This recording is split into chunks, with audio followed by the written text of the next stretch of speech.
ਵਾਹਿਗੁਰੂ ਜੀ ਕਾ ਖਾਲਸਾ ਵਾਹਿਗੁਰੂ ਜੀ ਕੀ ਫਤਿਹ। अस्सलाम वालेकुम आदाब वर्ज मैं ਤੁਹਾਡੀ ਹੋਸਟ ਨੀਲਮ ਕੌਰ ਤੇ ਮੈਂ ਟੀਵੀ 84 ਸਾਰੇ ਦਰਸ਼ਕਾਂ ਤੇ ਸਰੋਤਿਆਂ ਨੂੰ ਜੀ ਆਇਆਂ ਕਹਿੰਦੀ ਹਾਂ ਪ੍ਰੋਗਰਾਮ ਸੱਚਾ ਸੱਚ ਵਿੱਚ ਜਿਹੜੇ ਇਸ ਪ੍ਰੋਗਰਾਮ ਨਾਲ ਦੇਸ਼ਾਂ ਵਿਦੇਸ਼ਾਂ ਤੋਂ ਜੁੜ ਚੁੱਕੇ ਨੇ। ਖਾਲਸਾ ਅਫੇਅਰ ਸੈਂਟਰ ਦੇ ਸੰਚਾਲਕ ਡਾਕਟਰ ਅਮਰਜੀਤ ਸਿੰਘ ਜੀ ਸਟੂਡੀਓ ਮੇਰੇ ਨਾਲ ਸ਼ਾਮਿਲ ਨੇ। ਉਹਨਾਂ ਨਾਲ ਗੱਲਬਾਤ ਕਰਕੇ ਅੱਜ ਦੇ ਅਹਿਮ ਇਸ਼ੂਜ਼ ਪਰ ਉਹਨਾਂ ਤੋਂ ਉਹਨਾਂ ਦਾ ਤਜ਼ੀਆ ਜਾਣਦੇ ਹਾਂ। ਜੀ ਡਾਕਟਰ ਸਾਹਿਬ ਵਾਹਿਗੁਰੂ ਜੀ ਕਾ ਖਾਲਸਾ ਵਾਹਿਗੁਰੂ ਜੀ ਕੀ ਫਤਿਹ। हाँ जी नीलम कौर जी ਤੁਹਾਨੂੰ ਵੀ ਤੇ ਦੁਨੀਆ ਭਰ ਚ ਬੈਠੇ ਸਾਡੇ ਬਹੁਤ ਹੀ ਪਿਆਰੇ ਸੋਹਣੇ ਸਿਆਣੇ ਸੁਨੱਖੇ ਟੀਵੀ 84 ਦੇ ਵਿਊਅਰਸ ਨੂੰ ਵੀ ਵਾਹਿਗੁਰੂ ਜੀ ਕਾ ਖਾਲਸਾ ਵਾਹਿਗੁਰੂ ਜੀ ਕੀ ਫਤਿਹ। ਸਾਡੇ ਬਹੁਤ ਹੀ ਪਿਆਰੇ ਮੁਸਲਮਾਨ ਭੈਣਾਂ ਭਰਾਵਾਂ ਨੂੰ ਅਸਲਾਮ ਅਲੈਕਮ। ਗੰਗਾ ਜਮਨੀ ਤਹਿਜ਼ੀਬ ਦੇ ਹਿੰਦੂ ਤਵੀਆਂ ਨੂੰ ਨਮੋ ਨਮੇ ਤੇ ਹੋਰ ਸਭ ਵੀਰਾਂ ਭੈਣਾਂ ਨੂੰ ਆਦਾਬ ਅਰਜ਼। ਚੀਰਾ ਸਾਹਿਬ ਜੀਆਂ ਨੂੰ ਪ੍ਰੋਗਰਾਮ ਸੱਚਾ ਸੱਚ ਵਿੱਚ ਬਹੁਤ ਧੰਨਵਾਦ। ਚੀਰਾ ਸਾਹਿਬ ਅੱਜ 9 ਦਸੰਬਰ 2025 26 ਮੱਘਰ ਨਾਨਕ ਸ਼ਾਹੀ ਸੰਮਤ 557 ਦਾ ਦਿਨ ਹੈ ਤੇ ਡਾਕਟਰ ਸਾਹਿਬ ਪ੍ਰੋਗਰਾਮ ਨੂੰ ਸ਼ੁਕਰਨ ਤੋਂ ਪਹਿਲਾਂ ਅਸੀਂ ਦਰਸ਼ਕਾਂ ਤੇ ਸਰੋਤਿਆਂ ਨੂੰ ਹਮੇਸ਼ਾ ਤਰ੍ਹਾਂ ਦੱਸਦੀ ਵਿਊਅਰਸ ਜੇ ਤੁਸੀਂ ਹੱਕ ਸੱਚ ਇਨਸਾਫ ਤੇ ਪੈਰਾ ਦਿੰਦਾ ਇੱਕੋ ਇੱਕ ਚੈਨਲ ਟੀਵੀ 84 ਨੂੰ ਦੇਖਣਾ ਚਾਹੁੰਦੇ ਹੋ ਤਾਂ ਤੁਸੀਂ ਦੇਖ ਸਕਦੇ ਹੋ ਸਪੈਕਟਰਮ ਕੇਬਲ ਆਰਸੀਨ ਕੇਬਲ ਬੈਕਨ ਕੈਨੇਡਾ ਰੋਕੂ ਜਾਦੂ ਬਾਕਸ ਸ਼ਾਵਾ ਫੇਸਬੁੱਕ ਟੀਵੀ 84 ਦੀ ਐਪ ਰਾਹੀਂ online streaming and IP box ਤੇ ਤੁਸੀਂ ਟੀਵੀ 84 ਨੂੰ ਦੇਖ ਸਕਦੇ ਹੋ। ਵਿਊਅਰਸ ਜੇ ਤੁਸੀਂ ਟੀਵੀ 84 ਨਾਲ ਜਾਂ ਪ੍ਰੋਗਰਾਮ ਸੱਚੋ ਸੱਚ ਨਾਲ ਫੇਸਬੁੱਕ ਰਾਹੀਂ ਜੁੜੇ ਹੋ ਤਾਂ ਇਸ ਨੂੰ ਵੱਧ ਤੋਂ ਵੱਧ ਲਾਈਕ ਕਰੋ ਤੇ ਸ਼ੇਅਰ ਕਰੋ ਅਤੇ ਨਾਲ ਹੀ YouTube ਤੇ ਸਬਸਕ੍ਰਾਈਬ ਵੀ ਕਰੋ। ਇਹ ਵੀ ਦੱਸ ਦੇ ਕਿ ਤੁਸੀਂ ਟੀਵੀ 84 ਦੀ ਐਪ ਨੂੰ ਐਂਡਰੋਇਡ ਐਂਡ ਐਪ ਸਟੋਰ ਤੇ ਡਾਊਨਲੋਡ ਕਰਕੇ ਜੋ ਟੀਵੀ 84 ਦੀ ਲਾਈਵ ਸਟ੍ਰੀਮ ਹੈ ਇਸ ਨੂੰ ਤੁਸੀਂ 24 ਆਵਰਸ ਦੇਖ ਸਕਦੇ ਹੋ। ਸੋ ਵਿਊਅਰਸ ਪ੍ਰੋਗਰਾਮ ਦੀ ਸ਼ੁਰੂਆਤ ਕਰਨ ਜਾ ਰਹੇ ਹਾਂ। ਇਸ ਵੀਕ ਦਾ ਪਹਿਲਾ ਪ੍ਰੋਗਰਾਮ ਕਰਨ ਜਾ ਰਹੇ ਹਾਂ ਔਰ ਆਸ ਕਰਦੇ ਹਾਂ ਜਿਹੜਾ ਤੁਹਾਡਾ ਵੀਕਐਂਡ ਹੈ ਉਹ ਬਹੁਤ ਹੀ ਵਧੀਆ ਗੁਜ਼ਰਿਆ ਹੋਏਗਾ। ਸੋ ਆਪਣੇ ਪ੍ਰੋਗਰਾਮ ਦੀ ਸ਼ੁਰੂਆਤ ਕਰਨ ਜਾ ਰਹੇ ਹਾਂ ਅੱਜ ਦੀ ਸਪਾਂਸਰਸ਼ਿਪ ਦੇ ਵਾਲੇ ਨਾਲ ਕਿ ਅੱਜ ਦੇ ਪ੍ਰੋਗਰਾਮ ਸੱਚੋ ਸੱਚ ਨੂੰ ਸਪਾਂਸਰ ਕੀਤਾ ਗਿਆ ਹੈ ਸਰੀ ਕੈਨੇਡਾ ਤੋਂ ਹਰਮਿੰਦਰ ਸਿੰਘ ਪੱਤੜ ਜੀ ਹੋਰਾਂ ਵੱਲੋਂ। ਸੋ ਇਹਨਾਂ ਨੇ ਟੀਵੀ 84 ਦੀ ਵੱਧ ਤੋਂ ਵੱਧ ਸਪੋਰਟ ਕਰਨ ਲਈ ਕਿਹਾ ਔਰ ਖਾਲਸਾ ਦੀ ਪ੍ਰਾਪਤੀ ਦੀ ਅਰਦਾਸ ਕੀਤੀ ਹੈ। ਸੋ ਅਸੀਂ ਵੀਰ ਹਰਮਿੰਦਰ ਸਿੰਘ ਪੱਤੜ ਜੀ ਹੋਰਾਂ ਦਾ ਤਹਿ ਦਿਲ ਤੋਂ ਧੰਨਵਾਦ ਕਰਦੇ ਹਾਂ ਔਰ ਤੁਹਾਨੂੰ ਵੀ ਅਪੀਲ ਤੇ ਬੇਨਤੀ ਕਰਦੇ ਹਾਂ ਕਿ ਤੁਸੀਂ ਪ੍ਰੋਗਰਾਮ ਸੱਚੋ ਸੱਚ ਨੂੰ ਵੱਧ ਤੋਂ ਵੱਧ ਸਪਾਂਸਰ ਕਰੋ। ਸਪਾਂਸਰਸ਼ਿਪ ਲਈ ਤੁਸੀਂ ਸਾਨੂੰ ਕਾਲ ਕਰ ਸਕਦੇ ਸਾਡੇ ਫੋਨ ਨੰਬਰ ਤੇ 5166619184 ਸੇਮ ਨੰਬਰ ਤੇ WhatsApp ਕਰ ਸਕਦੇ ਹੋ। ਤੁਸੀਂ ਸਾਨੂੰ ਈਮੇਲ ਵੀ ਕਰ ਸਕਦੇ ਹੋ info@tv84.tv ਤੇ। ਸੋ ਵਿਊਅਰਸ ਪਹਿਲੇ ਸਮੇਂ ਦੇ ਵਿੱਚ ਆਪਾਂ ਗੱਲਬਾਤ ਕਰਨ ਜਾ ਰਹੇ ਹਾਂ ਕਿ ਬੁਤਨ ਦੀ 2 ਰੋਜ਼ਾ ਭਾਰਤ ਦੀ ਯਾਤਰਾ ਤੋਂ ਬਾਅਦ ਪ੍ਰੈਜ਼ੀਡੈਂਟ ਟਰੰਪ ਨੇ ਆਪਣਾ ਪਹਿਲਾ ਰਿਐਕਸ਼ਨ ਦਿੱਤਾ ਹੈ ਔਰ ਆਪਣੀ ਖਜ਼ਾਨਾ ਮੰਤਰੀ ਸੈਕਟਰੀ ਆਫ ਟ੍ਰੈਜਰੀ ਸਾਕੋਟ ਜਿਹੜੀ ਹੈ ਬੈਸਰ ਨਾਲ ਗੱਲਬਾਤ ਕਰਦਿਆਂ ਟਰੰਪ ਨੇ ਕਿਹਾ ਹੈ ਕਿ ਭਾਰਤ ਅਮਰੀਕਾ ਵਿੱਚ ਆਪਣੇ ਚਾਵਲ ਜਿਹੜੇ ਨੇ ਉਹ ਡੰਪ ਕਰ ਰਿਹਾ ਇਸ ਤੇ ਵੀ ਟੈਰਿਫ ਲਾਓ ਜਦੋਂ ਕਿ ਡੰਪ ਲਫ਼ਜ਼ ਇਹ ਦੱਸਣ ਲਈ ਕਾਫੀ ਹੈ ਕਿ ਟਰੰਪ ਹੈ ਭਾਰਤ ਦੇ ਪ੍ਰਤੀ ਕੀ ਨਜ਼ਰੀਆ ਰੱਖਦਾ ਹੈ। ਸੋ ਇਸ ਬਾਰੇ ਗੱਲਬਾਤ ਕਰਨ ਤੋਂ ਪਹਿਲਾਂ ਅਸੀਂ ਡਾਕਟਰ ਸਾਹਿਬ ਕੋਲੋਂ ਉਹਨਾਂ ਦਾ ਵੀਕਐਂਡ ਪੁੱਛਦੇ ਹਾਂ। ਸੋ ਅਸੀਂ ਚਾਹਾਂਗੇ ਕਿ ਤੁਸੀਂ ਇਸੇ ਤਰ੍ਹਾਂ ਬਣੇ ਰਹਿਣਾ ਦੇਖਣ ਸੁਣਨ ਲਈ ਤੁਹਾਡਾ ਸਭ ਦਾ ਬਹੁਤ ਬਹੁਤ ਸ਼ੁਕਰੀਆ। ਜੀ ਡਾਕਟਰ ਸਾਹਿਬ ਕੀ ਕਹਿਣਾ ਚਾਹੋਗੇ ਆਪਣੇ ਵੀਕਐਂਡ ਬਾਰੇ? ਦੇਖੋ ਜਿਵੇਂ ਸਾਡੇ ਇਸ ਪ੍ਰੋਗਰਾਮ 'ਚ ਵੀ ਔਰ ਓਵਰਆਲ ਚੈਨਲ ਦੇ ਉੱਤੇ ਵੀ ਲਗਾਤਾਰਤਾ ਨਾਲ ਐਡ ਚੱਲ ਰਹੀ ਸੀ।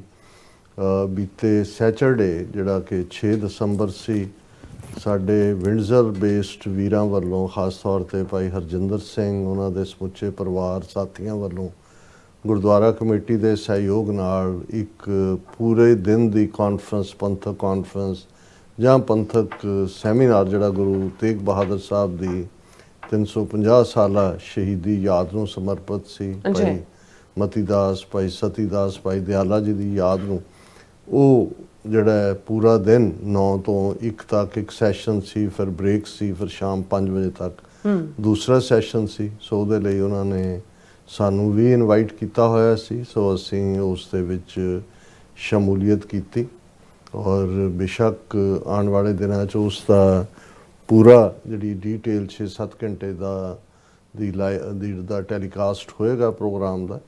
ਲੇਕਿਨ ਇਸ ਬਾਰੇ ਕੋਈ ਦੋਰਾਵਾਂ ਨਹੀਂ ਨੇ ਕਿ ਬੜੀ ਸਫਲਤਾ ਦੇ ਨਾਲ ਇਸ ਦੇ ਵਿੱਚ ਜਿੱਥੇ ਲੋਕਲ ਸਿੱਖ ਸੰਗਤਾਂ ਦੀ ਸ਼ਮੂਲੀਅਤ ਸੀ ਯੰਗਸਟਰਸ ਦੀ ਮੌਜੂਦਗੀ ਸੀ ਉੱਥੇ ਟੋਰਾਂਟੋ ਤੋਂ ਡਿਟਰੋਇਟ ਤੋਂ ਵੀ ਜਿਹੜੇ ਨੇ ਵੀਰ ਭੈਣਾਂ ਪਹੁੰਚੇ ਹੋਏ ਸੀ। ਹਾਲਾਂਕਿ ਬਹੁਤ ਵਾਰ ਜਦੋਂ ਤੁਸੀਂ ਕੋਈ ਮੇਲਾ ਟਾਈਪ ਸੈਟਿੰਗ ਰੱਖਦੇ ਹੋ ਉਹਦੇ 'ਚ ਲੋਕ ਆਉਂਦੇ ਜਾਂਦੇ ਰਹਿੰਦੇ ਨੇ ਲੇਕਿਨ ਇਸ ਕਿਸਮ ਦੇ ਮੌਕਿਆਂ 'ਤੇ ਉਹੀ ਆਉਂਦਾ ਹੈ ਜਿਹੜਾ ਦਿਲਚਸਪੀ ਰੱਖਦਾ ਹੈ। ਸੋ ਜਿਹੜਾ ਵੀ ਆਇਆ ਉਹ ਸ਼ਾਮ ਤੱਕ ਅਖੀਰ ਤੱਕ ਰਿਹਾ ਔਰ ਬੜਾ ਖੂਬਸੂਰਤ ਵਿੰਡਸਰ ਯੂਨੀਵਰਸਿਟੀ ਦਾ ਆਡੀਟੋਰੀਅਮ ਸੀ ਜਿਸ ਦੇ ਵਿੱਚ ਇਹ ਸਮਾਗਮ ਸੰਪੰਨ ਹੋਇਆ। ਬਹੁਤ ਮਿਹਨਤ ਕੀਤੀ ਭਾਈ ਹਰਜਿੰਦਰ ਸਿੰਘ ਹੋਰਾਂ ਨੇ ਕਈ ਮਹੀਨਿਆਂ ਦਾ ਵਰਕ ਹੁੰਦਾ ਔਰ ਅਸੀਂ ਜਿਵੇਂ ਪਹਿਲਾਂ ਇੱਕ ਸੈਗਮੈਂਟ ਕੀਤਾ ਸੀ ਕਿ ਉਹਨਾਂ ਦੇ ਐਫਰਟਸ ਦੇ ਨਾਲ ਹੀ ਜਿਹੜਾ ਡਾਈਵਰਸਿਟੀ ਗਾਰਡਨ ਜਿਹੜਾ ਇੱਕ ਯੂਨੀਕ ਪ੍ਰੋਜੈਕਟ ਸਿਟੀ ਦੇ ਮੇਅਰ ਦੀ ਮਦਦ ਦੇ ਨਾਲ, ਮੇਅਰ ਦੀ ਪ੍ਰੋਕਲੇਮੇਸ਼ਨ ਵੀ ਸੀ। ਉਹ ਸਿਟੀ ਗਾਰਡਨ ਜਿਹੜਾ ਡਾਈਵਰਸਿਟੀ ਨੂੰ ਰਿਪਰੈਜ਼ੈਂਟ ਕਰਦਾ ਹੈ। ਡਾਈਵਰਸਿਟੀ ਕਿਉਂਕਿ ਜਦੋਂ ਅਸੀਂ ਕੇਤੀਆ ਖਾਣੀ ਕੇਤੀਆ ਬਾਣੀ ਕੇਤੇ ਪਾਤ ਨਰਿੰਦ, ਇਹ ਵੀ ਡਾਈਵਰਸਿਟੀ ਦੀ ਗੱਲ ਹੈ। ਤੇ ਜਦੋਂ ਅਸੀਂ ਕੋਈ ਮਜ਼ਹਬੀ ਆਜ਼ਾਦੀ ਕਿਸੇ ਦੀ ਖੋਹਦਾ ਹੈ ਜਾਂ ਆਪਣਾ ਮਜ਼ਹਬ ਕਿਸੇ ਤੇ ਹਾਵੀ ਕਰਦਾ ਹੈ, ਇਹ ਵੀ ਉਸ ਡਾਈਵਰਸਿਟੀ ਨੂੰ ਖਤਮ ਕਰਨ ਦੀ ਲਾਈਨ ਹੈ। ਔਰ ਇਹੀ ਕਾਰਨ ਸੀ ਕਿ ਜਦੋਂ ਗੁਰੂ ਨਾਨਕ ਪਾਤਸ਼ਾਹ ਨੂੰ ਬਗਦਾਦ ਦੇ ਵਿੱਚ ਡਿਬੇਟ ਦੇ ਦੌਰਾਨ ਇਹ ਪੁੱਛਿਆ ਗਿਆ ਸੀ ਉਹਨਾਂ ਵੱਲੋਂ, ਹਾਜੀਆਂ ਵੱਲੋਂ, ਕਿ ਇਹ ਦੱਸੋ ਕਿ ਮਜ਼ਹਬ ਹਿੰਦੂ ਜਾਂ ਇਸਲਾਮ, ਇਸ ਨੂੰ ਇਹ ਵਧੀਆ ਹੈ ਜਾਂ ਉੱਤਮ ਹੈ, ਤੇ ਗੁਰੂ ਸਾਹਿਬ ਨੇ ਫਰਮਾਇਆ ਸੀ ਕਿ ਇਹ ਗੱਲ ਹਾਜੀਓ ਧਿਆਨ ਨਾਲ ਸੁਣ ਲਓ ਕਿ ਅਲਟੀਮੇਟਲੀ ਜਿਹੜਾ ਨਤਾਰਾ ਹੈ ਜਾਂ ਨਬੇੜਾ ਹੈ ਉਹ ਤੁਹਾਡੇ ਐਕਸ਼ਨਸ ਨਾਲ ਹੁੰਦਾ ਹੈ। ਪੁੱਛਣ ਖੋਲ ਕਿਤਾਬ ਨੂੰ, ਹਿੰਦੂ ਵੱਡਾ ਕਿ ਮੁਸਲਮਾਨ ਹੋਈ, ਬਾਬਾ ਆਖੇ ਹਾਜੀਆਂ ਸ਼ੁਭ ਅਮਲਾਂ ਬਾਝੋਂ ਦੋਨੋਂ ਰੋਈ। ਕਿ ਅਲਟੀਮੇਟਲੀ ਰੱਬ ਦੀ ਦਰਗਾਹ ਦੇ ਵਿੱਚ ਤੁਹਾਡੇ ਅਮਲ ਜਿਹੜੇ ਨੇ ਇਹ ਡਿਸਾਈਡ ਕਰਨਗੇ। ਔਰ ਇਸ ਨੂੰ ਹੀ ਅਲਾਮਾ ਇਕਬਾਲ ਨੇ ਬੜੇ ਖੂਬਸੂਰਤ ਅੰਦਾਜ਼ ਦੇ ਵਿੱਚ ਬਿਆਨਿਆ, ਜਿਸ 'ਚ ਉਹਨਾਂ ਨੇ ਕਿਹਾ ਕਿ ਅਮਲ ਸੇ ਜ਼ਿੰਦਗੀ बनती है, जन्नत भी जहन्नम भी, ये खाकी अपनी फितरत में ना नूरी है ना नारी है। ਸੋ ਜ਼ਾਹਰ ਹੈ ਕਿ ਗੁਰੂ ਤੇਗ ਬਹਾਦਰ ਸਾਹਿਬ ਦੀ ਸ਼ਹਾਦਤ ਇਸ ਥਾਟ, ਇਸ ਸੰਕਲਪ ਨੂੰ, ਔਰ ਇਹੀ ਜਦੋਂ 10ਵੇਂ ਪਾਤਸ਼ਾਹ ਨੂੰ ਬਹਾਦਰ ਸ਼ਾਹ ਆਪਣੇ ਜਿਹੜਾ ਇਹ ਸਵਾਲ ਪੁੱਛਦਾ ਹੈ ਕਿ ਮਜ਼ਹਬ ਹਿੰਦੂ ਖੂਬ ਕਿ ਮੁਸਲਮਾਨ ਖੂਬ, ਤੇ ਗੁਰੂ ਸਾਹਿਬ ਦਾ ਉਹੀ, ਜੇ ਤੁਸੀਂ ਦੇਖੋਗੇ ਕਿ ਸਿਰਫ ਉਸ ਦੀ ਲੈਂਗੁਏਜ ਡਿਫਰੈਂਟ ਹੈ ਲੇਕਿਨ ਮੈਸੇਜ ਇਹੀ ਹੈ, ਹਿੰਦੂ ਕੋ ਹਿੰਦੂ ਖੂਬ ਮੁਸਲਮਾਨ ਕੋ ਮੁਸਲਮਾਨ ਖੂਬ। ਮਤਲਬ ਇਹ ਹੈ ਕਿ ਜਿਸ ਮਜ਼ਹਬ 'ਚ ਕੋਈ ਪੈਦਾ ਹੋਇਆ ਉਹ ਉਸ ਦੇ ਲਈ ਹੈ, ਲੇਕਿਨ ਜੇ ਉਸ ਦਾ ਹੋਏ ਕਿ ਉਸ ਨੇ ਕਿਸੇ ਦੂਸਰੀ ਵਿਚਾਰਧਾਰਾ ਤੋਂ ਪ੍ਰਭਾਵਿਤ ਹੁੰਦਾ ਹੈ ਤੇ ਬਾਈ ਵਿਲ ਹੋਏ, ਉਹਦੀ ਮਰਜ਼ੀ ਨਾਲ ਹੋਏ, ਨਾ ਕਿ ਕੋਈ ਤਾਕਤ, ਕੋਈ ਫੋਰਸ, ਕੋਈ ਗਰੀਡ, ਜਿਵੇਂ ਪੰਜਾਬ ਦੇ ਇੱਕ ਹਿੱਸੇ ਨੂੰ ਅੱਜ ਈਸਾਈਅਤ ਦੇ ਵਿੱਚ ਕਨਵਰਟ ਕਰਨ ਦੇ ਲਈ ਕਿਵੇਂ ਜਿਹੜਾ ਉਹ ਪੈਸਾ ਸੁੱਟਿਆ ਜਾ ਰਿਹਾ। ਤੇ ਦੂਸਰੇ ਪਾਸੇ ਹਿੰਦੂ ਤਵੀਆਂ ਨੂੰ ਵੀ ਲੱਗਦਾ ਹੈ ਕਿ ਬਈ ਇਹਨਾਂ ਨੂੰ ਬਣ ਲੈਣ ਦਿਓ, ਜਿਹੜੇ ਖਾਸ ਤੌਰ ਤੇ ਦਲਿਤ ਸਿੱਖ ਨੇ, ਜੇ ਈਸਾਈ ਬਣ ਗਏ ਉੱਥੋਂ ਹਿੰਦੂ ਬਣਾਉਣਾ ਇਹਨਾਂ ਨੂੰ ਸੌਖਾ ਹੈ। ਇਸ ਲਈ ਬਾਕੀ ਸਭ ਥਾਵਾਂ ਤੇ ਚੀਕਾਂ ਮਾਰਨ ਵਾਲੇ, ਇਸ ਮਾਮਲੇ 'ਚ ਫੰਡਿੰਗ ਕਿੱਥੋਂ ਆ ਰਹੀ ਹੈ, ਕਿਵੇਂ ਵੱਡੇ ਵੱਡੇ ਚਰਚ ਪੰਜਾਬ ਦੀ ਕੰਟਰੀ ਸਾਈਡ ਤੋਂ ਲੈ ਕੇ ਵੱਡੇ ਵੱਡੇ ਟਾਊਨ 'ਚ ਬਣੇ ਹੋਏ ਨੇ, ਕੋਈ ਸਵਾਲ ਨਹੀਂ ਕਰਦਾ। ਸੋ ਇਹ ਸਾਰੇ ਦੇ ਉੱਤੇ ਮੈਂ ਸਮਝਦਾ ਵੀ ਜਿਹੜਾ ਇਹ ਕਾਨਸੈਪਟ ਹਜ਼ਾਰਾਂ ਮੀਲ ਦੂਰ ਉਸ ਧਰਤੀ ਤੋਂ ਗੁਰੂ ਤੇਗ ਬਹਾਦਰ ਸਾਹਿਬ ਦੀ ਯਾਦ ਨੂੰ ਸਮਰਪਿਤ ਇਹ ਡਾਈਵਰਸਿਟੀ ਗਾਰਡਨ ਹੈ, ਇਹ ਵੀ ਆਪਣੇ ਆਪ ਦੇ ਵਿੱਚ ਸਿੱਖੀ ਵਿਚਾਰਧਾਰਾ ਜਿਹੜੀ ਇਨਸਾਨੀਅਤ ਮਾਨਸ ਕੀ ਜਾਤ ਸਭ ਹੈ ਇੱਕ ਹੈ ਪਹਿਚਾਨ ਬਹੁਤ ਯਕੀਨ ਰੱਖਦੀ ਹੈ। ਔਰ ਮੈਂ ਜੇ ਸੈਮੀਨਾਰ ਜਾਂ ਪੰਥਕ ਕਾਨਫਰੰਸ ਦੀ ਗੱਲ ਕਰਾਂ ਤੇ ਉਸ ਦੇ ਵਿੱਚ ਮੁੱਖ ਬੁਲਾਰਿਆਂ ਦੇ ਵਿੱਚ ਜਿਹੜੀ ਪਹਿਲੀ ਸ਼ੁਰੂਆਤ ਸੀ ਭਾਈ ਸੰਤ ਬੀਰ ਸਿੰਘ, ਜਿਹੜੇ ਮੁੱਖ ਤੌਰ ਦੇ ਉੱਤੇ ਯੂਥ ਦੇ ਨਾਲ ਇੰਟਰੈਕਟ ਕਰਦੇ ਨੇ, ਕੈਂਪਾਂ 'ਚ ਜਾ ਕੇ ਅੰਗਰੇਜ਼ੀ ਪੰਜਾਬੀ ਮਿਲਵੀਂ ਉਹਨਾਂ ਦੀ ਪ੍ਰੈਜੈਂਟੇਸ਼ਨ ਸੀ ਔਰ ਹਰ ਇੱਕ ਨੂੰ ਟੌਪਿਕ ਦਿੱਤੇ ਹੋਏ ਸੀ। ਬੜੀ ਮਿਹਨਤ ਦੇ ਨਾਲ ਉਹਨਾਂ ਨੇ ਜਿਹੜਾ ਇਸ ਗੱਲ ਨੂੰ ਯਕੀਨੀ ਬਣਾਇਆ ਕਿ ਜਿਹੜਾ ਸਪੀਕਰ ਹੈ ਉਹ ਹਰ ਆਪਣੇ ਟੌਪਿਕ ਦੇ ਉੱਤੇ ਹੀ ਜਿਹੜਾ ਹੈ ਉਹ ਉਸ 'ਤੇ ਫੋਕਸ ਕਰੇ। ਫਿਰ ਕਿਉਂਕਿ ਪੰਜਾਬ ਦਾ ਜਿਹੜਾ ਮੈਸੇਜ ਵੀ ਆਉਣਾ ਜ਼ਰੂਰੀ ਸੀ, ਡਾਕਟਰ ਕਮਲਜੀਤ ਸਿੰਘ ਜਿਹੜੇ ਜ਼ੂਮ ਲਿੰਕ ਦੇ ਰਾਹੀਂ ਜੁੜੇ, ਉਹਨਾਂ ਨੇ ਵੀ ਜਿਹੜਾ ਗੁਰੂ ਤੇਗ ਬਹਾਦਰ ਸਾਹਿਬ ਦਾ ਖਾਸ ਤੌਰ ਤੇ ਧਰਮ ਦੀ ਚਾਦਰ ਜਾਂ ਸ੍ਰਿਸ਼ਟ ਦੀ ਚਾਦਰ ਹੋਣਾ ਹੈ, ਇਹ ਕਿਵੇਂ ਉਸ ਵੇਲੇ ਦੇ ਹਾਲਾਤ ਔਰ ਥੋੜਾ ਬਹੁਤ ਟੱਚ ਅਜੋਕੇ ਵਕਤ ਦਾ ਵੀ ਸੀ। ਸੋ ਉਹਨਾਂ ਦੀ ਪ੍ਰੈਜੈਂਟੇਸ਼ਨ ਨੂੰ ਜਿਹੜਾ, ਕਿਉਂਕਿ ਉਹ ਖੁਦ ਤਾਂ ਆ ਨਹੀਂ ਸਕੇ, ਸੋ ਉਹ ਬਾਈ ਜ਼ੂਮ ਸੀ। ਇਸ ਤੋਂ ਇਲਾਵਾ ਅਸੀਂ ਦੇਖਦੇ ਹਾਂ ਕਿ ਖਾਸ ਤੌਰ ਤੇ ਜਿਹੜੇ ਟੁਵਰਡਸ ਦਾ ਐਂਡ ਦੋ ਮੈਸੇਜ ਭਾਈ ਪਰਮਜੀਤ ਸਿੰਘ ਮੰਡ ਦਲ ਖਾਲਸਾ ਦੇ ਮੁਖੀ ਔਰ ਐਕਟਿੰਗ ਕਾਰਜਕਾਰੀ ਪ੍ਰਧਾਨ, ਔਰ ਇਸ ਤੋਂ ਇਲਾਵਾ ਭਾਈ ਨਾਰਾਇਣ ਸਿੰਘ ਚੌੜਾ ਜਿਹੜੇ ਸਾਡੇ ਜੁਝਾਰੂ ਲਹਿਰ ਦੇ ਇੱਕ ਵੱਡੇ ਥੰਮ ਨੇ, ਉਹਨਾਂ ਨੇ ਵੀ ਬੜੇ ਯੂਨੀਕ ਅੰਦਾਜ਼ ਦੇ ਵਿੱਚ ਜਿਹੜਾ ਗੁਰੂ ਤੇਗ ਬਹਾਦਰ ਸਾਹਿਬ ਨੂੰ ਟ੍ਰਿਬਿਊਟ ਵੀ ਦਿੱਤੀ ਔਰ ਅੱਜ ਜਿਹੜੇ ਚੈਲੰਜਸ ਨੇ ਉਹਨਾਂ ਦੇ ਵੀ ਸਾਨੂੰ ਜਿਹੜਾ ਉਹ ਰੂਬਰੂ ਕੀਤਾ। ਫਿਰ ਗਿਆਨੀ ਜੀਵਾ ਸਿੰਘ ਜਿਹੜੇ ਕਿ ਵਿੰਡਜ਼ਰ ਬੇਸਡ ਨੇ, ਉਹਨਾਂ ਨੇ ਜਿਹੜਾ ਦੇਖੋ ਇਤਿਹਾਸ ਦੇ ਵੀ ਇੱਕ ਠੀਕ ਹੈ ਵੀ ਜਦੋਂ ਅਸੀਂ ਅੱਜ ਜ਼ਿਆਦਾ ਐਵੀਡੈਂਸ ਕਿਸੇ ਚੀਜ਼ ਬਾਰੇ ਆਉਂਦੀ ਹੈ, ਤੁਸੀਂ ਰਿਸਰਚ ਇਹਨੂੰ ਹੀ ਕਹਿੰਦੇ ਨੇ। ਲੇਕਿਨ ਜਿਹੜੇ ਸਾਡੇ ਰਵਾਇਤੀ ਸੋਰਸ ਨੇ ਇਤਿਹਾਸ ਦੇ, ਉਹਨਾਂ 'ਚ ਬੇਸ਼ੱਕ ਸਾਡੇ ਲਈ ਕ੍ਰਾਈਟੇਰੀਆ ਗੁਰਬਾਣੀ ਹੈ, ਜਿਹੜਾ ਜਿਸ ਨੂੰ ਅਸੀਂ ਕਸਵੱਟੀ ਜਿਹੜਾ ਹੈ ਉਹ ਗੁਰਬਾਣੀ ਦੇ ਉੱਤੇ ਦੇਖ ਸਕਦੇ ਹਾਂ। ਪਰ ਉਹਨਾਂ ਨੇ ਸਾਡੇ ਰਵਾਇਤੀ ਜਿਹੜੇ ਸੋਰਸ ਨੇ ਉਹਨਾਂ ਰਾਹੀਂ ਗੁਰੂ ਤੇਗ ਬਹਾਦਰ ਸਾਹਿਬ, ਭਾਈ ਮਤੀ ਦਾਸ ਜੀ, ਭਾਈ ਦਿਆਲਾ ਜੀ ਦੀ ਸ਼ਹਾਦਤ, ਇਸ ਦੇ ਉੱਤੇ ਉਹਨਾਂ ਨੇ ਜਿਹੜਾ ਹੈ ਬੜੀ ਅੱਛੀ ਆਪਣੀ ਪ੍ਰੈਜੈਂਟੇਸ਼ਨ ਦਿੱਤੀ। ਔਰ ਖਾਸ ਤੌਰ ਤੇ ਭਾਈ ਬਲਪ੍ਰੀਤ ਸਿੰਘ ਜਿਹੜੇ ਵਕੀਲ ਨੇ, WSO ਦੇ ਨਾਲ ਜਿਹੜਾ ਉਹ ਕੰਮ ਕਰਦੇ ਨੇ, ਔਰ ਇਸ ਵੇਲੇ ਕੈਨੇਡਾ ਦੇ ਵਿੱਚ ਜੋ ਕੁਝ ਚੱਲ ਰਿਹਾ ਹੈ, ਫਰੋਤੀਆਂ ਵੀ ਔਰ ਦੂਸਰਾ ਵੀ, ਉਸ ਸਾਰੇ ਨੂੰ ਲੈ ਕੇ ਟ੍ਰਾਂਸਨੈਸ਼ਨਲ ਰਿਪਰੈਸ਼ਨ ਇੰਡੀਆ ਦਾ, ਔਰ ਅਲਟੀਮੇਟਲੀ ਗੱਲ ਕੱਲੀ ਇਹ ਨਹੀਂ ਵੀ ਖਾਲਿਸਤਾਨ ਸਾਨੂੰ ਜਿਹੜਾ ਇਸ ਤੋਂ ਬਿਨਾਂ ਸਾਡਾ ਕੋਈ ਮਸਲਾ ਹੱਲ ਨਹੀਂ ਹੋਣਾ, ਉਹ ਸੋਲਿਊਸ਼ਨ ਵੀ ਹੈ ਤੇ ਅਸੀਂ ਕਿਵੇਂ ਆਪਣੇ ਨਿਸ਼ਾਨੇ ਤੱਕ ਪਹੁੰਚ ਸਕਦੇ ਹਾਂ, ਉਹਨਾਂ ਦੀ ਬੜੀ detailed with slides and all, ਇਹ ਉਹਨਾਂ ਦੀ ਪ੍ਰੈਜੈਂਟੇਸ਼ਨ ਸੀ। ਔਰ ਪਹਿਲਾ ਸੈਸ਼ਨ ਮੋਸਟਲੀ ਇਹਨਾਂ ਪ੍ਰੈਜੈਂਟੇਸ਼ਨਸ ਦੇ ਦੁਆਲੇ ਹੀ ਰਿਹਾ। ਸੈਕੰਡ ਦੇ ਬਾਅਦ ਅਸੀਂ ਦੇਖਦੇ ਹਾਂ ਕਿ ਜਿੱਥੇ ਮੈਨੂੰ ਵੀ ਜਿਹੜਾ ਉਹ ਪ੍ਰੈਜ਼ੈਂਟ ਕਰਨ ਦਾ ਮੌਕਾ ਮਿਲਿਆ, ਲਗਭਗ ਸਵਾ ਘੰਟੇ ਦੀ ਪ੍ਰੈਜੈਂਟੇਸ਼ਨ ਦੇ ਵਿੱਚ ਅਸੀਂ ਬੀਤੇ ਦਾ ਇਤਿਹਾਸ, ਔਰੰਗਜ਼ੇਬ ਤੋਂ ਗੁਰੂ ਤੇਗ ਬਹਾਦਰ ਸਾਹਿਬ ਤੱਕ, ਇੱਕ ਤਾਂ ਉਹ ਡਾਇਲੋਗ ਹੈ ਜਿਹੜਾ ਇਹ ਹੈ ਕਿ ਭਾਈ ਛਾਏ ਜਾਤੀ ਏਕਤਾ ਅਨੇਕਤਾ ਵਿਲੋਏ ਜਾਤੀ, ਕਿ ਵੀ ਉਹ ਅਨੇਕਤਾ ਖਤਮ ਕਰਨ ਦੀ ਲਾਈਨ। ਪਰ ਕਿਉਂਕਿ ਅਸੀਂ ਇੱਕ ਐਜ਼ ਏ ਐਕਟਿਵਿਸਟ ਜੋ ਅਜੋਕੇ ਤੌਰ ਦੇ ਉੱਤੇ ਪਿਛਲੇ 78 ਸਾਲਾਂ 'ਚ ਪਹਿਲਾਂ ਸੈਕੂਲਰਿਜ਼ਮ ਦੇ ਲਬਾਦੇ ਥੱਲੇ ਕੀ ਨੀਤੀਆਂ ਸੀ ਔਰ ਹੁਣ ਸਿੱਧੇ ਸਿੱਧੇ ਹਿੰਦੂਤਵਾ ਦੇ ਝੰਡੇ ਥੱਲੇ ਕੀ ਹੈ, ਇਸ ਦੇ ਉੱਤੇ ਗੱਲ ਕੀਤੀ। ਔਰ ਉਸ ਨੂੰ ਪਿਛਲੇ ਕੱਲ੍ਹ ਦੇ, ਕਿਉਂਕਿ ਕੱਲ੍ਹ ਅਸੀਂ ਵਾਪਸ ਫਲਾਈ ਕਰ ਰਹੇ ਸੀ, ਸੋ ਕੱਲ੍ਹ ਦੇ ਪ੍ਰੋਗਰਾਮ ਦੇ ਵਿੱਚ ਜਿਹੜਾ ਸੱਚੋ ਸੱਚ ਦੇ ਬਹੁਤ ਸਾਰੇ ਵਿਊਅਰਸ ਨੇ ਇਸ ਨੂੰ ਦੇਖਿਆ।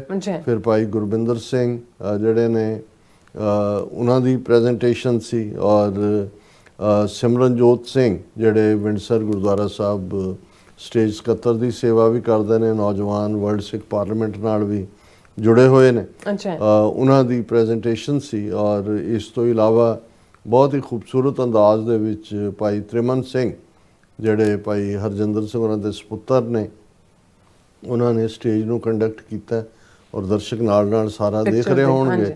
ਔਰ ਟੁਵਰਡਸ ਦਾ ਕਲੋਜ਼ਿੰਗ ਫਿਰ ਪ੍ਰਬੰਧਕਾਂ ਵੱਲੋਂ ਆਏ ਬੁਲਾਰਿਆਂ ਦਾ ਵੀ ਸਨਮਾਨ ਕੀਤਾ ਗਿਆ, ਔਰ ਜਿਹੜੇ ਪ੍ਰਬੰਧਕੀ ਇਹ ਸਾਰੇ ਨਿਜ਼ਾਮ ਦਾ ਹਿੱਸਾ ਗੁਰਦੁਆਰਾ ਕਮੇਟੀ ਵੱਲੋਂ, ਔਰ ਦੂਜਾ ਭਾਈ ਹਰਜਿੰਦਰ ਸਿੰਘ ਹੋਰਾਂ ਦਾ ਵੀ ਸਨਮਾਨ ਕੀਤਾ ਗਿਆ। ਸਾਨੂੰ ਬਹੁਤ ਮਾਣ ਔਰ ਪਿਆਰ ਜਿਹੜਾ ਹੈ ਉਹ ਭਾਈ ਹਰਜਿੰਦਰ ਸਿੰਘ ਉਹਨਾਂ ਦੇ ਸਮੁੱਚੇ ਪਰਿਵਾਰ ਵੱਲੋਂ ਵੀ ਔਰ ਵਿੰਡਸਰ ਦੀਆਂ ਸੰਗਤਾਂ ਵੱਲੋਂ ਵੀ ਮਿਲਿਆ। ਅਸੀਂ ਸਮੂਹਕ ਤੌਰ ਤੇ ਸਭ ਦਾ ਸ਼ੁਕਰੀਆ ਅਦਾ ਕਰਦੇ ਹਾਂ।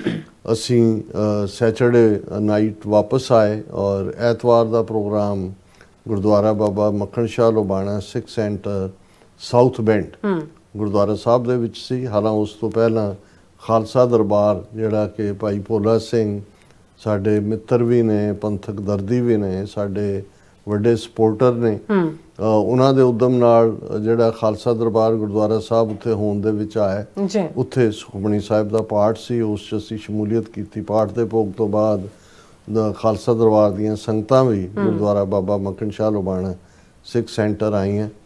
ਹਾਲਾਂਕਿ ਬੜੇ ਸ਼ਾਰਟ ਨੋਟਿਸ ਤੇ ਪ੍ਰੋਗਰਾਮ ਬਣਿਆ ਸੀ ਔਰ ਪ੍ਰਬੰਧਕਾਂ ਵੱਲੋਂ ਜਿਹੜਾ ਉਹ ਸਾਨੂੰ ਐਕਮੋਡੇਟ ਕੀਤਾ ਗਿਆ। ਉੱਥੇ ਵੀ ਜਿਹੜੀ ਸਾਡੀ ਪ੍ਰੈਜੈਂਟੇਸ਼ਨ ਸੀ ਉਸ ਨੂੰ ਅਸੀਂ ਪਰਸੋਂ ਹੀ ਸਾਡੀ ਟੀਮ ਨੇ ਜਿਹੜਾ ਅਪਲੋਡ ਕਰ ਦਿੱਤਾ ਸੀ। ਉਹ ਵੀ ਆਪਣੇ ਆਪ ਦੇ ਵਿੱਚ ਇੱਕ ਸੰਗਤ ਦੇ ਪਿਆਰ ਔਰ ਉਹਨਾਂ ਦੀ ਨਵਾਜ਼ਿਸ਼ ਸੀ। ਔਰ ਜ਼ਾਹਰ ਹੈ ਕੱਲ੍ਹ ਅਸੀਂ ਵਾਪਸ ਮੁੜਨਾ ਸੀ ਔਰ ਪਹਿਲੇ ਦਿਨ ਦੀ ਕਨਵੈਨਸ਼ਨ 'ਚ ਵੀ ਡਿਟਰੋਇਟ ਤੋਂ ਸਾਡੇ ਵੀਰ ਭਾਈ ਦਲਜੀਤ ਸਿੰਘ, ਭਾਈ ਗੁਰਬਿੰਦਰ ਸਿੰਘ, ਭਾਈ ਅਮਰਜੀਤ ਸਿੰਘ, ਇਹ ਸਾਰੇ ਆਪਣੀ ਪੂਰੇ ਹੋਰ ਸਿੰਘਾਂ ਦੇ ਨਾਲ ਵੀ ਉੱਥੇ ਪਹੁੰਚੇ ਹੋਏ ਸਨ। ਔਰ ਭਾਈ ਗੁਰਬਿੰਦਰ ਸਿੰਘ ਹੋਰਾਂ ਦੀ ਇਹ ਚਾਹਨਾ ਸੀ ਕਿ ਵਾਪਸੀ ਤੇ ਅਸੀਂ ਉਹਨਾਂ ਦੇ ਗ੍ਰਹਿ ਵਿਖੇ ਆਈਏ। ਸੋ ਉਹਨਾਂ ਨੇ ਅੱਗੋਂ ਵੀ ਹੋਰ ਸਿੰਘਾਂ ਨੂੰ ਵੀ ਜਿਹੜਾ ਹੈ ਉਹ ਇਨਵਾਈਟ ਕੀਤਾ ਹੋਇਆ ਸੀ। ਸੋ ਦੁਪਹਿਰ ਦਾ ਲੰਚ ਉਹਨਾਂ ਵੱਲ ਸੀ, ਦਰਸ਼ਕ ਦੇਖ ਸਕਦੇ ਨੇ ਉਹਨਾਂ ਦੀ ਤਸਵੀਰ ਔਰ ਦੂਸਰਾ ਵੀ। ਔਰ ਉਸ ਤੋਂ ਬਾਅਦ ਅਸੀਂ ਸਿੱਧਾ 에ਅਰਪੋਰਟ ਤੇ, ਬਾਕੀ ਅੱਜ ਕੱਲ੍ਹ ਫਲਾਈਟਸ ਜਾਂਦੇ ਆ 4 ਘੰਟੇ ਲੇਟ, ਐਤਕੀ ਆਉਂਦੇ ਆ ਫਿਰ ਲੇਟ, ਲੇਕਿਨ ਅਸੀਂ ਇਸ ਸਾਰੇ ਟ੍ਰਿਪ ਦੇ ਦੌਰਾਨ ਜਿਨ੍ਹਾਂ ਵੀਰਾਂ ਭੈਣਾਂ ਨੇ ਪਿਆਰ ਦਿੱਤਾ ਹੈ, ਜਿਵੇਂ ਇੱਕ ਭੈਣ ਜੀ ਜਿਨ੍ਹਾਂ ਨੇ ਵਿੰਡਜ਼ਰ ਜਿਹੜੇ ਖੁਦ ਐਮਬਰਾਇਡਰੀ ਕਰਦੇ ਨੇ ਉਹਨਾਂ ਨੇ ਇੱਕ ਜਿਹੜਾ ਹੈ ਉਹ ਸਾਨੂੰ ਸ਼ਰਟ ਜਿਹਦੇ ਤੇ ਪੂਰਾ ਖਾਲਸੇ ਦਾ ਇਨਸਿਗਨੀਆ ਐਮਬਰਾਇਡਰਡ ਹੈ ਉਹ ਭੇਟ ਕੀਤੀ। ਸੋ ਇਹ ਜਿਹੜੇ ਨਿੱਕੇ ਨਿੱਕੇ ਜੈਸਚਰ ਵੀ ਹੁੰਦੇ ਨੇ ਇਹ ਆਪਣੇ ਆਪ ਦੇ ਵਿੱਚ ਹੌਸਲਾ ਵਧਾਊ ਵੀ ਹੁੰਦੇ ਨੇ ਕਿ ਸੰਗਤ ਦੇ ਵਿੱਚ ਜਿਹੜੇ ਪੰਥ ਹੋਰ ਸਾਡੇ ਕੋਲ ਕੀ ਹੈ, ਅਸੀਂ ਪੰਥ ਦੀ ਗੱਲ ਕਰਦੇ ਹਾਂ, ਇਹੀ ਸਾਡੀ ਕੁਆਲੀਫਿਕੇਸ਼ਨ ਔਰ ਅਸੀਂ ਸਭ ਦਾ ਸਮੁੱਚੇ ਤੌਰ ਤੇ ਸ਼ੁਕਰੀਆ ਅਦਾ ਕਰਦੇ।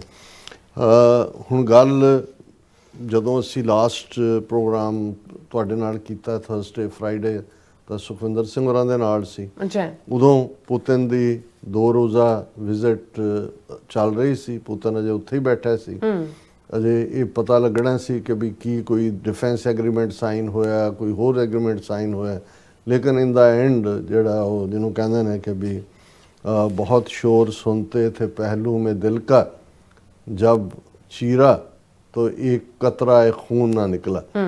कुछ भी अदर दैन कि उस सारे पीरीयड च मीडिया च फिर यही खबर हावी हो गई कि इंडिगो एयरलाइन दी 800 फ्लाइटां ग्राउंडेड, बुरा हाल, बौंके दिहाड़े, एयर पोल्यूशन ने अपना काम किया होया सी, लोग ਜਿਹੜੇ ਕਿ ਜਿਨ੍ਹਾਂ ਨੇ ਕਿਤੇ ਪਹੁੰਚਣਾ ਸੀ, ਕਿਸੇ ਦੀ ਕੋਈ ਵੈਡਿੰਗ ਪਾਰਟੀ ਹੈ, ਕਿਸੇ ਦਾ ਆਪਣਾ ਹੀ ਵਿਆਹ, ਸਭ ਫਸੇ ਹੋਏ, ਬੁਰਾ ਹਾਲ।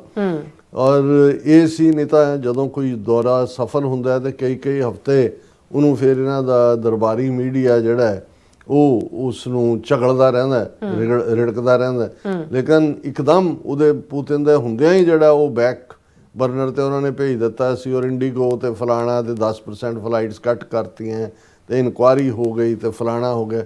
ਕਿਉਂਕਿ ਇਹ ਠੀਕ ਹੈ ਵੀ ਪੋਪ ਲੀਲਾ ਬੜੀ ਸੀ ਕਿ ਰੈੱਡ ਕਾਰਪੈਟ ਮੋਦੀ ਖੁਦ ਲੈਣ ਗਿਆ, ਲੇਕਿਨ ਨਿਕਲਿਆ ਨਿਕਾਇਆ ਕੁਛ ਨਹੀਂ, ਕੋਈ ਡਿਫੈਂਸ ਪੈਕਟ ਨਹੀਂ, ਕੋਈ ਦੂਜਾ ਨਹੀਂ, ਅੰਦਰ ਵੜ ਕੇ ਕੋਈ ਇੱਕ ਦੂਜੇ ਦੇ ਕੰਨ 'ਚ ਜਿਹੜਾ ਹੈ ਉਹ ਫੁੱਸਫੁੱਸ ਕੀਤੀ ਹੋਏ ਉਹ ਤਾਂ ਪਤਾ ਨਹੀਂ, ਲੇਕਿਨ ਇਹਦੇ 'ਚ ਜੇ ਕਹਿਣਾ ਹੋਏ ਵੀ ਟੇਕ ਅਵੇ ਕੀ ਹੈ, ਕੁਛ ਵੀ ਨਹੀਂ ਹੈ ਅਦਰ ਦੈਨ ਕਿ ਜੀ ਰਸ਼ੀਆ ਦਾ ਪ੍ਰੈਜ਼ੀਡੈਂਟ ਜਿਹੜਾ ਉਹ ਇੰਡੀਆ ਆਇਆ ਔਰ ਮੋਦੀ ਦੇ ਨਾਲ ਜਿਹੜੀ ਆ ਉਹ ਭਾਲੂ ਮੋਦੀ ਜੱਫੀ ਪਾਈ।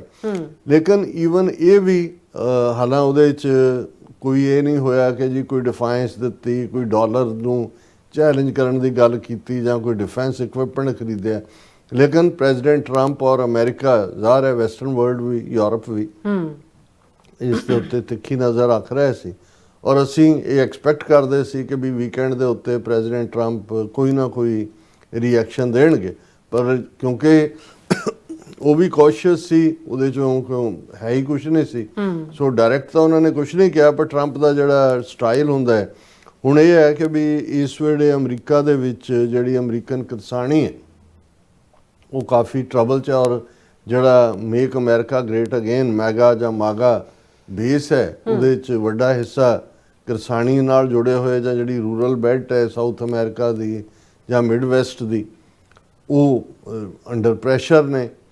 ਸੋ ਹੁਣ ਉਹਨਾਂ ਦਾ ਜਿਹੜੇ ਨੇ ਕਿਸਾਨਾਂ ਦਾ ਇੱਕ ਵੱਡਾ ਡੈਲੀਗੇਸ਼ਨ ਉਹ ਟਰੰਪ ਦੇ ਨਾਲ ਵਾਈਟ ਹਾਊਸ 'ਚ ਇੱਕ ਰਾਊਂਡ ਟੇਬਲ ਕਾਨਫਰੰਸ ਚੱਲ ਰਹੀ ਸੀ, ਉਹ ਮਿਲਣ ਆਏ ਹੋਏ ਸੀ ਔਰ ਇਸ ਦੌਰਾਨ ਹੀ ਇਹ ਜਿਹੜੀ ਕਨਵਰਸੇਸ਼ਨ ਹੈ ਔਰ ਇਹਨੂੰ ਰਾਹ ਦੀ ਜਿਹੜੀ ਮੀਡੀਆ ਆਊਟਲੈਟ ਹੈ ANI ਉਹਨੇ ਵੀ ਇਵੇਂ ਹੀ ਦਿੱਤਾ ਔਰ ਮੈਂ ਪਹਿਲਾਂ ANI ਨੇ ਕਿਹਾ ਕਿ ਵੀ US president Donald Trump US secretary of treasury Scott Bessent ਬੀਬੀ ਹੈ ਉਹਨੂੰ ਪੁੱਛਦਾ ਹੈ why is India allowed to do that, dumping rice into US.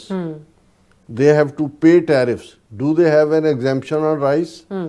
United States Secretary of Treasury Scott Bessent replies, no sir, we are still working on their trade deal. US President Donald Trump replies, they should not be dumping rice. They cannot do that. ਹੁਣ ਇਹ ਹੈ reaction Putin ਦੇ ਨਾਲ ਵੀ ਔਰ ਜਿਹੜਾ ਭਾਰਤ ਦਾ America ਪ੍ਰਤੀ ਜਿਸ ਕਿਸਮ ਦਾ ਇਹਨਾਂ ਦੀ ਚੱਲ ਰਿਹਾ ਇੱਕ ਤੋਂ ਬਾਅਦ ਇੱਕ ਰਗੜਾ ਟਰੰਪ ਦੇ ਰਿਹਾ।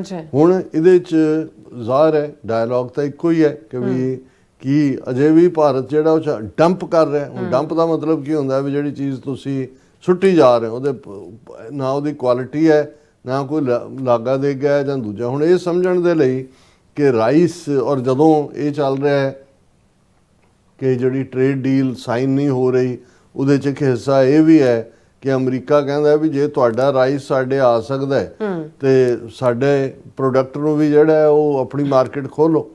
ਔਰ ਜਦੋਂ ਮੈਂ ਇਸ ਇਸ਼ੂ ਦੇ ਉੱਤੇ ਥੋੜੀ ਜਿਹੀ ਡੀਟੇਲ ਰਿਸਰਚ ਕੀਤੀ ਕਿ ਵੀ ਹੈ ਕੀ ਹੈ, ਔਰ ਇਹਦੇ ਵਿੱਚ ਕੋਈ ਸ਼ੱਕ ਨਹੀਂ ਹੈ ਕਿ ਭਾਰਤ ਦੁਨੀਆ ਦਾ ਨੰਬਰ 1 ਰਾਈਸ ਪ੍ਰੋਡਿਊਸਿੰਗ ਮੁਲਕ ਹੈ। ਸਭ ਤੋਂ ਜ਼ਿਆਦਾ ਚਾਵਲ ਦੁਨੀਆ ਦੇ ਵਿੱਚ ਭਾਰਤ ਪੈਦਾ ਕਰਦਾ, ਨੰਬਰ 2 ਤੇ ਚੀਨ ਹੈ। ਔਰ ਭਾਰਤ ਦੀ ਜਿਹੜੀ ਰਾਈਸ ਪ੍ਰੋਡਕਸ਼ਨ ਹੈ 15 ਕਰੋੜ ਮੀਟ੍ਰਿਕ ਟਨ ਹੈ, ਜਿਹੜੀ ਕੁੱਲ ਦੁਨੀਆ 'ਚ ਜਿੰਨਾ ਚਾਵਲ ਪੈਦਾ ਹੁੰਦਾ ਉਹਦਾ 28% ਹੈ। ਚੀਨ ਜਿਹੜਾ ਉਸ ਤੋਂ ਬਾਅਦ ਨੰਬਰ 2 ਦੇ ਉੱਤੇ ਆਉਂਦਾ। ਫਿਰ ਜਿਹੜੇ ਨੇ Bangladesh, Indonesia, Vietnam, Thailand, Pakistan, ਇਹ ਵੀ ਜਿਹੜੇ ਨੇ ਰਾਈਸ ਐਕਸਪੋਰਟਿੰਗ ਮੁਲਕ ਨੇ। ਔਰ ਇਹਦੇ 'ਚ ਜਿਹੜੀ ਸਭ ਤੋਂ ਜ਼ਿਆਦਾ ਟ੍ਰੇਡ ਹੈ ਜਾਂ ਐਕਸਪੋਰਟ ਹੈ ਭਾਰਤ ਦੀ, ਉਹ ਬਾਸਮਤੀ ਰਾਈਸ ਦੀ ਹੈ। ਜ਼ਾਹਰ ਹੈ ਕਿ ਬਾਸ ਖੁਸ਼ਬੂ ਨੂੰ ਕਹਿੰਦੇ ਨੇ, ਮਤੀ ਜਿਹੜੀ ਖੁਸ਼ਬੂ ਨਾਲ ਭਰੀ ਹੋਈ ਉਹ ਚਾਵਲ ਜਿਹੜੀ ਉਹਦੀ ਵੈਰਾਈਟੀ ਹੈ ਉਹ ਕਾਫੀ ਜਿਹੜਾ ਹੈ। ਹੁਣ 2024 ਔਰ 25 ਦੇ ਦੌਰਾਨ ਭਾਰਤ ਨੇ 59.54 ਲੱਖ ਮੀਟ੍ਰਿਕ ਟਨ ਜਿਹੜਾ ਚਾਵਲ ਹੈ ਉਹ ਐਕਸਪੋਰਟ ਕੀਤਾ ਹੈ। ਔਰ ਇਸ ਤੋਂ ਇਲਾਵਾ 33.23 lakh metric ton non basmati rice ਜਿਹੜਾ ਉਹ ਐਕਸਪੋਰਟ ਹੋਇਆ। ਇਹ ਜਿਹੜਾ ਬੜੀ ਵੱਡੀ ਫਿਗਰ ਹੈ ਔਰ ਇਹ ਸਭ ਤੋਂ ਜ਼ਿਆਦਾ ਭਾਰਤ ਵੱਲੋਂ ਹੀ ਐਕਸਪੋਰਟ ਕੀਤਾ ਜਾਂਦਾ। ਸੋ ਅਮਰੀਕਾ ਦੇ ਵਿੱਚ ਵੀ, ਕਿਉਂਕਿ ਜਿਹੜੇ ਭਾਰਤ ਦਾ ਚੌਲ ਐਕਸਪੋਰਟ ਕਰਨ ਵਾਲੀ ਆਰਗੇਨਾਈਜੇਸ਼ਨ ਹੈ, ਉਹਦੇ 'ਚ ਉਹਨਾਂ ਨੇ ਕਿਹਾ ਕਿ ਭਾਰਤ ਸਾਲਾਨਾ 15 ਕਰੋੜ ਮੀਟ੍ਰਿਕ ਟਨ ਚਾਵਲ ਜਿਹੜਾ ਪੈਦਾ ਕਰਦਾ ਹੈ, ਜਿਹੜਾ 28% ਹੈ ਦੁਨੀਆ ਭਰ ਦੇ ਚਾਵਲ ਉਤਪਾਦਨ ਦਾ। ਔਰ ਇਹਦੇ 'ਚ ਜਿਹੜਾ ਭਾਰਤ ਸਭ ਤੋਂ ਜ਼ਿਆਦਾ ਦੁਨੀਆ ਨੂੰ ਚੌਲ ਐਕਸਪੋਰਟ ਕਰਨ ਵਾਲਾ ਮੁਲਕ ਹੈ। ਔਰ ਇਹ ਲਗਭਗ 30% ਦੁਨੀਆ ਦਾ ਜਿਹੜਾ ਰਾਈਸ ਐਕਸਪੋਰਟ ਹੈ ਉਹ ਭਾਰਤ ਦੇ ਕੋਲ ਹੈ। ਹੁਣ ਜ਼ਾਹਰ ਹੈ ਵੀ ਇਸ 'ਚ ਵੱਡਾ ਹਿੱਸਾ ਜਿਹਨੂੰ ਟਰੰਪ ਨੇ ਕਿਹਾ ਕਿ ਭਾਈ ਤੁਸੀਂ ਡੰਪ ਕਰ ਦਿਓ, ਔਰ ਇਹ ਆਪਣੇ ਆਪ 'ਚ ਦੱਸਦਾ। ਹੁਣ ਇਸ ਤੋਂ ਪਹਿਲਾਂ ਇਹਨਾਂ ਦੀ ਪੋਜੀਸ਼ਨ ਕੀ ਰਹੀ ਹੈ ਜਿਹੜੀ ਟੈਰਿਫ ਦੇ ਮਾਮਲੇ ਦੇ ਵਿੱਚ, ਕਿ ਦੋ ਹਿੱਸੇ ਨੇ। ਜਿਹੜਾ ਡੰਪਿੰਗ ਲਫ਼ਜ਼ ਆਪਣੇ ਆਪ ਦੇ ਵਿੱਚ ਭਾਰਤ ਨੂੰ ਜਿਹੜਾ ਹੈ ਉਹ ਐਕਸਪੋਜ਼ ਕਰਦਾ ਹੈ, ਔਰ ਦੂਸਰੇ ਪਾਸੇ ਜਿਹੜਾ ਹੈ ਭਾਰਤ ਨੇ ਜਿਹੜੇ ਐਗਰੀਕਲਚਰ ਪ੍ਰੋਡਕਟ ਨੇ ਅਮਰੀਕਾ 'ਚੋਂ ਜਾਣ ਵਾਲੇ, ਉਹਨਾਂ ਦੇ ਉੱਤੇ 37.7% ਟੈਰਿਫ ਹੈ ਭਾਰਤ ਦੇ ਵਿੱਚ। ਜਦੋਂ ਕਿ ਜਿਹੜੇ ਅਮਰੀਕਾ 'ਚ ਆਉਂਦਾ ਹੈ ਭਾਰਤ ਦਾ ਸਟੱਫ, ਉਹਦੇ ਤੇ ਹੁਣ ਤੱਕ 5.3% ਟੈਰਿਫ ਸੀ। ਹੁਣ ਜ਼ਾਹਰ ਹੈ ਕਿ ਟਰੰਪ ਨੇ 25% ਟੈਰਿਫ ਲਾਇਆ ਤੇ 25% ਪੈਨਲਟੀ ਲਾਈ ਹੈ। ਸੋ 25% ਲਾਉਣ ਦੇ ਬਾਵਜੂਦ ਵੀ ਭਾਰਤ ਦਾ ਜਿਹੜਾ ਹੈ ਉਹ 12% ਜ਼ਿਆਦਾ, 37.7% ਟੈਰਿਫ ਭਾਰਤ ਜਿਹੜਾ ਹੈ ਉਹ ਲਾਉਂਦਾ ਅਮਰੀਕਾ 'ਚੋਂ ਜਾਣ ਵਾਲੇ ਜਿਹੜੇ ਹੈ ਕੋਈ ਵੀ ਚੀਜ਼ ਹੈ। ਔਰ ਇਹ ਜਿਹੜਾ ਹੁਣ ਟਰੰਪ ਨੇ, ਇਹਨਾਂ ਦੀ BBC ਦੀ ਆਪਣੀ ਸਰਵਿਸ ਕਹਿ ਰਹੀ ਹੈ ਵੀ ਇਹ ਜਿਹੜੀ ਟਰੰਪ ਨੇ ਡੰਪਿੰਗ ਲਫ਼ਜ਼ ਕਹਿ ਕੇ ਹੋਰ ਟੈਰਿਫ ਲਾਉਣ ਦੀ ਆਈ ਹੈ, ਇਹਨੇ ਭਾਰਤ ਦੇ ਵਿੱਚ ਫਿਕਰ ਪਾ ਦਿੱਤਾ ਹੈ ਕਿ ਹੋ ਸਕਦਾ ਹੈ ਕਿ ਅਮਰੀਕਾ ਭਾਰਤ ਦੇ ਉੱਤੇ ਹੋਰ ਐਕਸਟਰਾ ਟੈਰਿਫ ਵੀ ਇਹ ਜਿਹੜਾ ਫੂਡ ਪ੍ਰੋਡਕਟ ਨੇ ਉਹ ਵੀ ਲਾਏ। ਔਰ ਕਿਉਂਕਿ ਟਰੰਪ ਜਿਹੜਾ ਭਾਰਤ ਦੇ ਵਿੱਚ ਪੁਤਨ ਦਾ 2 ਰੋਜ਼ਾ ਦੌਰੇ ਨੂੰ ਲੈ ਕੇ ਅਸਹਿਜ ਨਜ਼ਰ ਆਏ, ਯਾਨੀ ਇਹ ਵੀ ਇੱਕ ਤਰੀਕੇ ਦੇ ਨਾਲ ਬਿਨਾਂ ਡਾਇਰੈਕਟਲੀ ਕੁਝ ਕਿਹਾ ਜਿਹੜਾ ਉਹ ਆਪਣੇ ਆਪ ਦੇ ਵਿੱਚ ਉਹਨਾਂ ਨੂੰ ਪਨਿਸ਼ ਕਰਨ ਦੀ ਲਾਈਨ ਹੈ। ਔਰ ਕਿਉਂਕਿ ਕਿਸਾਨ ਅਮਰੀਕਾ ਦੇ ਹੁਣ ਚੌਲ ਜਿਹੜੇ ਇਹ ਪ੍ਰੋਡਿਊਸ ਕਰਦੇ ਨੇ ਜਾਂ ਉਹਨਾਂ ਦਾ ਉਹ ਭਾਰਤ ਖੋਲ੍ਹਦਾ ਨਹੀਂ ਹੈ ਮਾਰਕੀਟ, ਔਰ ਬਾਕੀ ਪ੍ਰੋਡਕਟ ਲਈ ਵੀ। ਤੋ ਟਰੰਪ ਦਾ ਜਿਹੜਾ ਸਪੋਰਟ ਬੇਸ ਹੈ ਉਹ ਵੀ ਥੋੜ੍ਹਾ ਬਹੁਤ ਹਿੱਲ ਰਿਹਾ। ਸੋ ਇਸ ਲਈ ਈਵਨ ਟਰੰਪ ਨੇ ਇਸੇ ਹੀ ਜਿਹੜੀ ਰਾਊਂਡ ਟੇਬਲ ਕਾਨਫਰੰਸ ਦੇ ਵਿੱਚ ਗੱਲਬਾਤ ਕੀਤੀ, ਉਹਦੇ 'ਚ ਉਹਨਾਂ ਨੇ ਕਿਹਾ ਵੀ ਜਿਹੜੇ ਅਸੀਂ ਬਾਹਰਲੇ ਮੁਲਕਾਂ ਦੇ ਉੱਤੇ ਟੈਰਿਫ ਲਾਏ ਨੇ ਉਹਦੇ ਤੋਂ ਜਿਹੜੀ ਆਮਦਨ ਹੋ ਰਹੀ ਹੈ ਉਸ 'ਚੋਂ ਅਸੀਂ $12 ਬਿਲੀਅਨ ਅਮਰੀਕਾ ਦੇ ਕਿਸਾਨਾਂ ਨੂੰ ਆਰਥਿਕ ਮਦਦ ਦੇ ਤੌਰ ਤੇ ਉੱਤੇ ਦਿਆਂਗੇ। ਹੁਣ ਇਹ ਜਿਹੜਾ ਆਪਣੇ ਆਪ ਦੇ ਵਿੱਚ ਆਪਣੇ ਬੇਸ ਨੂੰ ਕਾਇਮ ਰੱਖਣ ਦੀ ਗੱਲ ਹੈ, ਪਰ ਅਸੀਂ ਇਹ ਸਮਝਦੇ ਹਾਂ ਕਿ ਵੀ ਇੱਕ ਪਾਸੇ ਭਾਰਤ ਇਹ ਆਸ ਲਾਈ ਬੈਠਾ ਹੈ ਕਿ ਟ੍ਰੇਡ ਡੀਲ ਹੋ ਜਾਏਗੀ, ਔਰ ਇਸ ਦੇ ਲਈ ਈਵਨ ਇਹ ਨਹੀਂ ਹੈ ਵੀ ਨੈਗੋਸ਼ੀਏਸ਼ਨ ਕੋ ਬੰਦ ਹੋ ਗਈ ਹੈ ਆਲਰੇਡੀ। ਜਿਹੜੀ ਹੈ America the under secretary of state political affairs Putin the visit ਤੋਂ ਇੱਕ ਦਿਨ ਬਾਅਦ ਉੱਥੇ ਪਹੁੰਚ ਗਈ ਸੰਡੇ, ਉਹ ਵੀ ਗੱਲਬਾਤ ਕਰ ਰਹੀ ਹੈ। ਔਰ ਦੂਸਰੇ ਪਾਸੇ ਭਾਰਤ ਦਾ ਮੀਡੀਆ ਇਹ ਵੀ ਕਹਿ ਰਿਹਾ ਹੈ ਕਿ ਜੇ Trump threatens tariff on Indian rice but trade metric show pain will be felt by US too, ਕਿ ਜੀ ਉਹਦੇ ਨਾਲ ਅਮਰੀਕਾ ਨੂੰ ਵੀ ਤਕਲੀਫ ਹੋ। ਉਹ ਦੇਖਿਆ ਜਾਏਗਾ ਕਿ ਅਮਰੀਕਾ ਨੂੰ ਕੀ ਹੁੰਦਾ ਹੈ ਕੀ ਨਹੀਂ ਹੈ, ਲੇਕਿਨ ਇੱਕ ਗੱਲ ਬਿਲਕੁਲ ਕਲੀਅਰ ਹੈ ਕਿ ਵੀ ਭਾਰਤ ਪ੍ਰਤੀ ਅਮਰੀਕਾ ਦਾ ਰਵੱਈਆ ਔਰ ਇਹ ਟਰੰਪ ਸਟਾਈਲ ਹੀ ਹੈ। ਉਹਨਾਂ ਨੇ ਭਾਰਤ ਨੂੰ ਕੁਝ ਨਹੀਂ ਕਿਹਾ, ਪੁਤਿਨ ਦੀ ਵਿਜ਼ਿਟ ਨੂੰ ਲੈ ਕੇ ਸਾਇਲੈਂਸ ਸੀ, ਲੇਕਿਨ ਫਾਈਨਲੀ ਉਹਨਾਂ ਦੇ ਸਾਰੇ ਪ੍ਰੋਡਕਟ ਨੂੰ ਡੰਪ ਦੇ ਨਾਲ ਜੋੜਿਆ ਔਰ ਨਾਲ ਦੀ ਨਾਲ ਇਹ ਵਾਅਦਾ ਕੀਤਾ ਕਿ ਵੀ ਹੁਣ ਅਗਲੇ ਹੋਰ ਟੈਰਿਫ ਦੇ ਲਈ ਵੀ ਤਿਆਰ ਹੋ ਜਾਣ। ਜੀ ਰਾਜ ਸਾਹਿਬ, ਤੁਹਾਡਾ ਬਹੁਤ ਬਹੁਤ ਸ਼ੁਕਰੀਆ। ਸਾਥ ਲੈਣੇ ਬ੍ਰੇਕ ਤੇ ਜਾਣ ਤੋਂ ਪਹਿਲਾਂ ਅਸੀਂ ਦਰਸ਼ਕਾਂ ਤੇ ਸਰੋਤਿਆਂ ਨੂੰ ਅਪੀਲ ਤੇ ਬੇਨਤੀ ਕਰਦੀ ਵਿਊਅਰਸ, ਅੱਜ ਸੰਗ ਤੁਸੀਂ ਜਾਣਦੇ ਹੋ ਕਿ ਟੀਵੀ 84 ਇੱਕ ਪੰਥਕ ਚੈਨਲ ਹੈ ਔਰ ਟੀਵੀ 84 ਦੀ ਚੜ੍ਹਦੀ ਕਲਾ ਲਈ ਵੱਧ ਤੋਂ ਵੱਧ ਡੋਨੇਟ ਕਰੋ। ਡੋਨੇਟ ਕਰਨ ਲਈ ਸਾਡੀ ਵੈਬਸਾਈਟ tv84.tv ਤੇ ਜਾ ਕੇ ਪੇਪਲ ਦੀ ਵਰਤੋਂ ਕਰਕੇ ਵਨ ਟਾਈਮ ਡੋਨੇਟ ਕਰ ਸਕਦੇ ਹੋ, ਮੰਥਲੀ ਡੋਨੇਟ ਵੀ ਕਰ ਸਕਦੇ ਹੋ।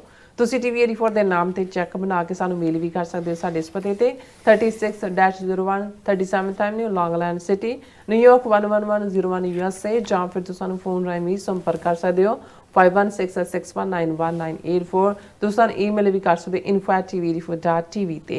ਅਸੀਂ ਤੁਹਾਡੇ ਤਹਿ ਦਿਲ ਤੋਂ ਸ਼ੁਕਰਗੁਜ਼ਾਰ ਹੋਵਾਂਗੇ। ਸੋ ਇੱਥੇ ਲੈਣੇ ਬ੍ਰੇਕ ਵਿਊਅਰਸ, ਤੁਸੀਂ ਇਸੇ ਤਰ੍ਹਾਂ ਬਣੇ ਰਹਿਣਾ। ਮਿਲਦੇ ਹਾਂ ਆਫਟਰ ਦਿਸ ਸ਼ਾਰਟ ਬ੍ਰੇਕ।